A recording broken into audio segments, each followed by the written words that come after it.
Hi, big welcome back. I may seem overdressed, but trust me, I'm a teacher.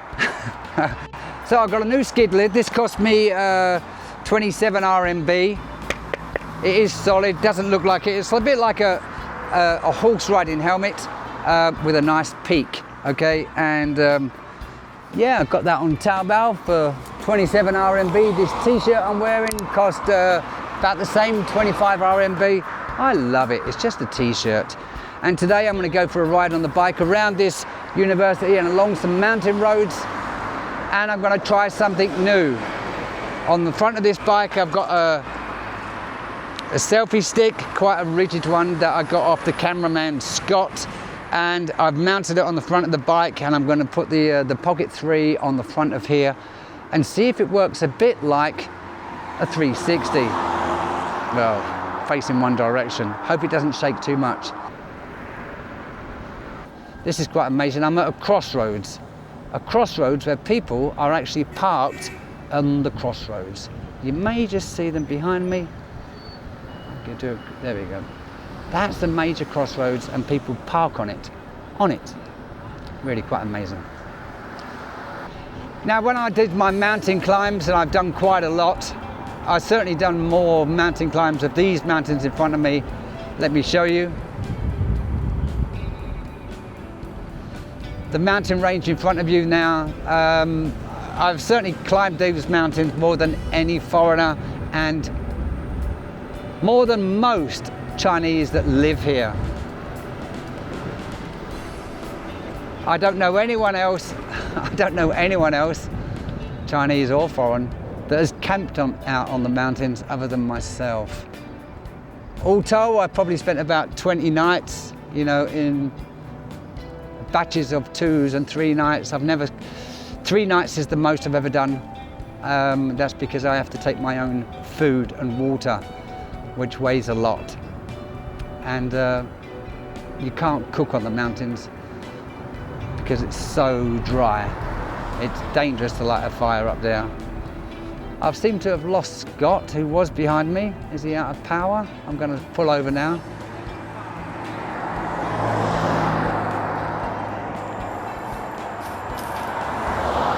Back onto myself, and here he comes. Yeah. And sometimes when I walk to the mountain, because this is the way that I have to walk, there's a bus stop here.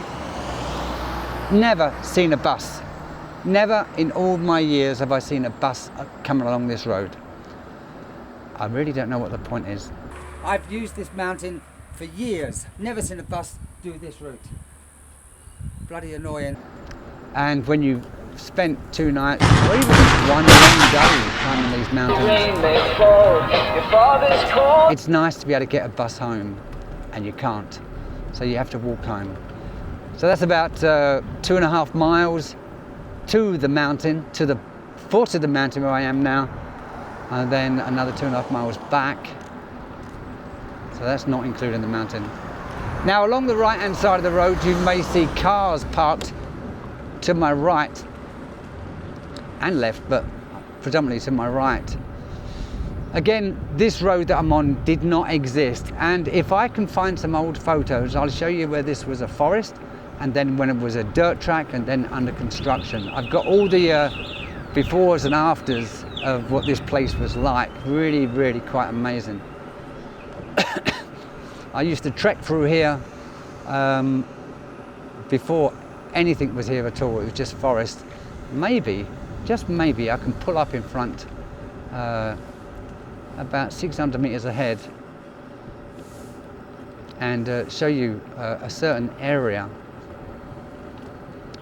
This area was all forest. There was a dirt track at one point, and there was a very, very old, here we are.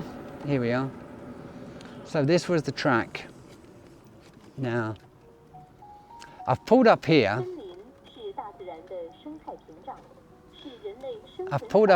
And no, the camera can't pick it up.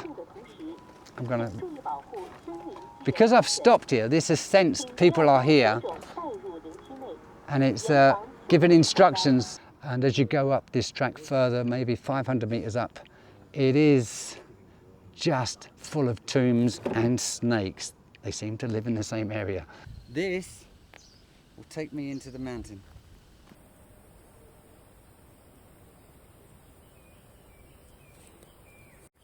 Well, this is eerie. I'm walking through this forest, going to the top of the mountain. I just heard a large thump, like a branch fell off a tree or someone done something. But anyway, there's tombs scattered all over the mountains, and this tomb here, there's an umbrella next to it, and someone's been digging out the urn that's inside. Plastic bottles where they've had a drink because it's taken so long, and yeah, I'm not sure what that's all about. And by the looks of it, I'm going that way. There's another one just behind me. Why would someone want to dig out the ashes or even the bodies of people in these tombs? Maybe they suspect that there's some jewelry or some kind of, I don't know, something worth money. Anyway, it's a little spooky, isn't it? Yeah, here's another one. Someone's been digging. I really don't suspect they've come to pay any respects for them. And the plastic bottles and the food bags and a hole. Why would they dig out the ashes or the bodies of their ancestors? So yeah, creepy. It also looks like someone's trying to prevent people walking up this path. Well, it's not really a path. Maybe the trees are falling down in the storm. Yeah. Strange how they're going across the pathways. Anyway, so I need to trek on. Shit! Oh. Oh my God. I don't think I'll continue. Now he's gone under this undergrowth. I want to find him, but he went so fast. Okay, so after some deliberation, Scott and I have both agreed that we shouldn't go up this track on my right. Stay with me as we venture along this road.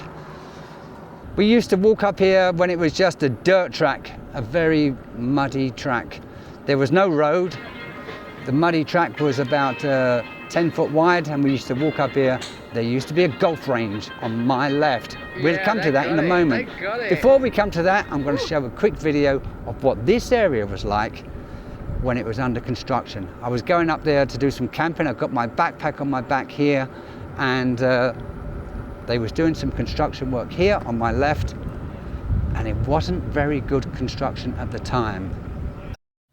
Here's the road, here's the mountain. As the mountainside comes down to the right here, you see there's a large drop. Obviously that large drop needs a large supporting wall. We can see the edge of it there. And there's the concrete going across the cable trench. However, there's a crack because the foundations were not built properly. So that on the right hand side it's starting to slip away down the side of the hill. What will happen with the supporting wall, I ask myself. Well, there's the beginning. Already we've got a 10 centimetre gap and it's not even completed. Oh my God. So welcome back. So that was the construction that was happening then. Now you can see the vegetation on my left and right has changed phenomenally since then. The road is actually a very good road. Bus stop here, not used. Now to my left, I'm just going to do a left turn here. Right in front of the camera now, they turned the golf range into like a tourist area. And he missed. But in typical fashion, they don't look after things. They don't maintain them. So this tourist area now has turned into a pile of rubble. The golf range, which was here behind me, has overgrown bushes and trees and plants, and this place here is all starting to rot. And they looked very, very good when they was first done. They had fountains and artistic decoration.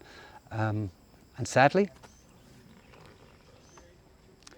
it looks like an old garage forecourt that needs knocking down. Yeah, quite unbelievable and sad. Okay, so that's a big thank you very much for watching. This video of my bike ride goes on for about another 25-30 minutes, so I'm not going to put it all in one video. I'm going to turn it into A and B, you know, of what it was like then and what it's like now here on the mountain road running north of Zhaoqing. Until then, thank you very much for watching. I'm going to leave you with a photograph of what this road was like. And I took that photograph about 50 meters down the road here. Take care, all the very best.